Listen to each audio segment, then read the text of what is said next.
Maaaring maglaban ba sina Godzilla at Kong sa paparating na ikalawang season ng Monarch Legacy of Monsters? May ilang palatandaang oo ang sagot, pero bakit at paano? Ano nga ba? Alamin natin yan ngayon. Maligayang pagbabalik, mga residente. Narito muli si Alistair, ang inyong alkalde. At malapit na ang 2,000. At 26 ibig sabihin ay marami tayong makikitang bagong laban ng mga halimaw.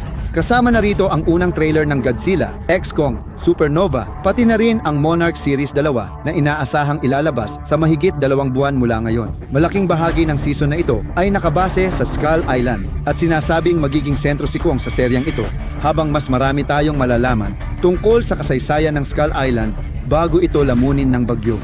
Pero gaya ng ipinapakita sa trailer, magkakaroon ng papel si Godzilla sa kwento na kinumpirma ng bagong epic na eksenang ito kung saan umuungal si Godzilla sa isang bagay na wala sa screen. Pero si Kong ba ito? Ang Kraken? O iba pang nilalang? Pag-usapan natin yan pagkatapos mong mag-subscribe at itap ang notification button, lalo na sa 68 na hindi pa nakaka-subscribe. Alam ko kung saan kayo at pinapunta ko na si Godzilla para hanapin kayo. Matapos ang Monarch Season 1, napunta ang mga bida sa Skull Island noong 2017 matapos silang iligtas ng Apex Cybernetics mula sa Axis Mundi, ang tulay ng ibabaw ng mundo at Hollow Earth. Napalapit si Kong sa kanila at nagalit dahil ginulo nila ang katahimikan ng kanyang isla. Alam natin na ang mga portal ng Hollow Earth ay aktibong umaakit ng mga halimaw saan man ito ginagamit. At base sa teaser para sa Monarch Season 2, makikita talaga natin yun. Iba't ibang mga Titan ang naaakit papunta sa Skull Island, tulad ng mga nagkakampanang nilalang na crustacean na ito. At ano kaya ang nakakatakot na Kraken? Nakakatuwa, parang ito'y bahagi ng kwento sa dulo ng King of the Monsters, kung saan makikita sa dyaryo na papunta na ang mga Titan sa Skull Island. Orihinal, ito ay hindi nagamit na kwento sa Godzilla vs. Kong tungkol sa paggawa kay Mechagodzilla sa isla. Mukhang binago ito para umangkop sa bagong kwento na ang Apex ang nag-aaktiba ng mga portal sa Skull Island, na talagang astig at may saysay sa kwento. Habang hindi pa natatalakay ang isang bagay, binago lang nila ng kaunti ang timeline para gumana.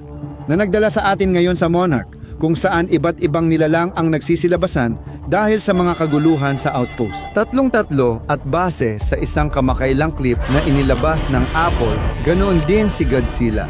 Makikita natin siya sa pre-evolved, matabang anyo, na may kumikislap na kidlat habang umuungal papunta sa likod ng kamera. Mayroon kaming buong video na tatalakay sa bagong disenyo na ito na paparating na, kaya abangan ninyo iyon ngayong linggo. Ngayon, may iba-ibang teorya kung ano ang nangyayari rito. Maaaring umuungal siya sa isang barkong pandagat o baka naman sa isa pang halimaw, pero maaaring sinusubukan niyang takutin ang nag-iisa at walang katulad, Kong. Tandaan, ito ay bago pa ang laban ni Godzilla at Kong. Hindi sila magkaalyado, pero kahit kaunting amoy lang ng kalaban nila ay sapat na para magwala sila. Ang ideya na si Godzilla ang umuungal kay Kong ay sinusuportahan ng katotohanang siya ay nasa gitna ng isang malakas na bagyo na pumapalibot sa isla. Pero bakit? Habang ina-activate ng Apex Cybernetics ang mga Hollow Earth portal, mahihila rin si Godzilla. Nararamdaman niya ang kaguluhan. Dumarami ang mga halimaw sa nakakabahalang bilis at kailangan niyang pigilan sila. Pagkatapos niyang magrunda sa isla, sa paghahanap niya ng pinagmumulan, napansin niya si Kong na sumigaw ng malakas sa kanya. Godzilla vs. Ipinapakita ni Kong na may kasaysayan sila. Sanggol pa si Kong nang patayin ng mga Skullcrawler ang kanyang mga magulang sa Skull Island. Kaya wala siyang alam tungkol sa hari ng mga halimaw noong dakilang digmaan ng mga Titan. Gayunpaman, sa laban sa Tasman Sea, nakita natin siyang matindi ang reaksyon, galit na dulot ng masasamang alaala. Parang nakilala na niya si Godzilla dati at matagal na siyang naghihintay ng laban. Naibabalik tayo nito sa tanong kung paano muling makakalaban ni Kong si Godzilla. Well, may ilang posibilidad. Pwedeng gamitin ni Kong ang Hollow Earth portal papuntang Axis Mundi at pwedeng sundan siya ni Godzilla. Sa ganitong paraan, magkakalaban sila nang hindi lumalabag sa batas. Ang laban ni Godzilla ay babala kay Kong na manatili sa teritoryo at huwag gamitin ang mga portal upang maglakbay sa ibang bahagi ng mundo o sa Hollow Earth. at sa halip ay manatili na lang siya sa kanyang isla. Bilang alternatibo, maaaring tumapak si Godzilla sa isla ng Bungo. At sa wakas ay maaari tayong makakita ng laban sa pagitan ng dalawang Alpha Titan sa isla ng mga halimaw. Isang bagay na matagal nang hinihiling ng mga tagahanga. Maaaring nanalo si Godzilla, ngunit pinatawad niya ito bilang paalala kung sino ang hari, kaya nabuo ang dome. Hindi lang pinanatili si Kong sa isla at pinrotektahan mula sa bagyo, niligtas din siya mula kay Godzilla. Siyempre, mga retcon ito, pero maliliit lang na hindi naman talaga magbabago sa mas malawak na Monsterverse. Siguradong di nila malalampasan ang nagawa nila sa unang season. Ang kailangan lang mangyari ay mapigil ang laban, hindi sa pampublikong lugar tulad ng lungsod, at pareho silang mabuhay pagkatapos. Sa pananaw ng produksyon, makatuwiran na kailangan ng Monarch Season 2 ng natatanging sandali na magbibigay katwiran sa pagiging kapantay nito ng mga pelikula. Dahil magkaalyado na sila sa Supernova, posibleng naghahanap ang Legendary ng ibang paraan para makapagbigay ng klasikong laban ng Butiki versus Big. Kahit isang saglit na pagtatagpo ni Godzilla at Kong ay agad magpapataas sa palabas mula side story patungong malaking kaganapan na dapat mapanood. Pero ano sa tingin ko ang pinakamalamang na mangyari base sa mga inilabas na clip? Sa tingin ko, ito ang karagatang nakapaligid sa Skull Island. Pero alam natin na isa sa mga malalaking kontrabidang Titan sa palabas ay isang Kraken. O kahit papaano ay isang dambuhalang halimaw na parang pusit.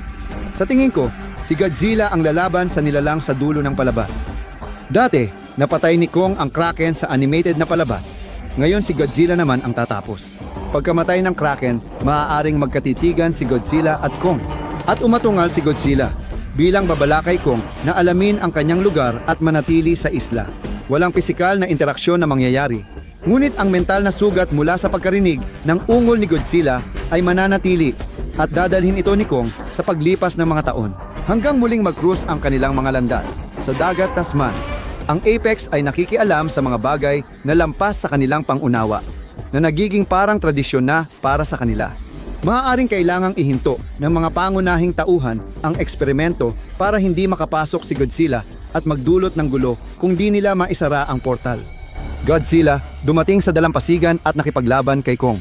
Ang pagiging banta sa kaligtasan ng ating mga pangunahing tauhan ay hindi lang posibilidad, ito ay hindi maiiwasan. Pwedeng maganap o hindi ang labanan. Pero ang mga promosyon ng Monarch Season 2 ay nagpapahiwatig na magbabanggaan ang dalawang mundo sa kahit anong paraan. Si Godzilla at Kong, dalawang Alpha Titan, ay malamang na magkikita muli kung ito man ay pagpapakitang gilas mula sa malayo o isang matinding, brutal na laban. Malapit nang magbago ang mundo habang papalapit ang mga kaganapan sa King of the Monsters, Godzilla vs. Kong at ang bagong imperyo. Dumating na ang panahon ng mga Titan at nagsisimula ito sa dalawang magkaaway na ito, sina Godzilla at Kong. Sa tingin mo ba maglalaban ulit sila? I-comment sa ibaba, mag-subscribe at pindutin ang notification button. Maging residente ng Dangerville at bigyan ng thumbs up ang video na ito para kay Kong. Ako si Alistair at magkikita-kita tayo, mga residente, sa susunod.